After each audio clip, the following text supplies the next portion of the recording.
നടൻ ദിലീപിനെ പുതിയ റോളിൽ രക്തദാനം പ്രോത്സാഹിപ്പിക്കുന്നതിനായി IMAയുടെ ബ്രാൻഡ് അംബാസിഡറാണ് ഇനി മുതൽ ദിലീപ്. ഒരു വ്യക്തിക്ക് മറ്റൊരാൾക്ക് നൽകാവുന്ന ഏറ്റവും വിലപ്പെട്ട സമ്മാനമാണ് രക്തം. കാരണം രക്തത്തിന് പകരം മറ്റൊരു സ്രോതസ്സില്ല. ഒരു സമൂഹത്തിന്റെ ആവശ്യം നിറവേറ്റണമെങ്കിൽ ആ സമൂഹത്തിന്റെ 1% സ്വമേധയാ രക്തം നൽകാൻ തയ്യാറാകണം. 3 കോടി ജനസംഖ്യയുള്ള കേരളത്തിൽ 3 ലക്ഷം പേരെങ്കിലും സ്വമേധയാ രക്തദാനത്തിന് തയ്യാറാകണം. ഈ സന്ദേശം ജനങ്ങളിലേക്ക് എത്തിക്കാനാണ് IMA കേരള ഘടകം ശ്രമിക്കുന്നത്. ഇതിന്റെ ഭാഗമായാണ് നടൻ ദിലീപിനെ സന്നദ്ധ രക്തദാനം പ്രോത്സാഹിപ്പിക്കുന്നതിനുള്ള പ്രചാരണ പ്രവർത്തനങ്ങളുടെ ബ്രാൻഡ് അംബാസിഡറാക്കാൻ IMA തീരുമാനിച്ചത്. ആലുവയിൽ നടന്ന ചടങ്ങിലാണ് ആലുവക്കാരൻ കൂടിയായ ദിലീപ് ഈ ചുമതല ഏറ്റെടുത്തത്. എല്ലാവരിലും രക്തമുണ്ട്.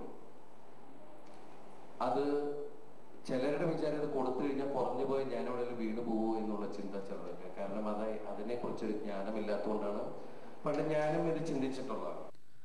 IMA സംസ്ഥാന പ്രസിഡന്റ് ഡോക്ടർ ശ്രീകുമാർ വാസുദേവാണ് ദിലീപിനെ രക്തദാനം പ്രോത്സാഹിപ്പിക്കാനുള്ള പ്രചാരണ പരിപാടികളുടെ ബ്രാൻഡ് അംബാസിഡറായി പ്രഖ്യാപിച്ചത്. ചടങ്ങിന്റെ ഭാഗമായി 200ഓളം പേർ രക്തദാനം നടത്തി. ഏഷ്യാനെറ്റ് ന്യൂസ്, കൊച്ചി.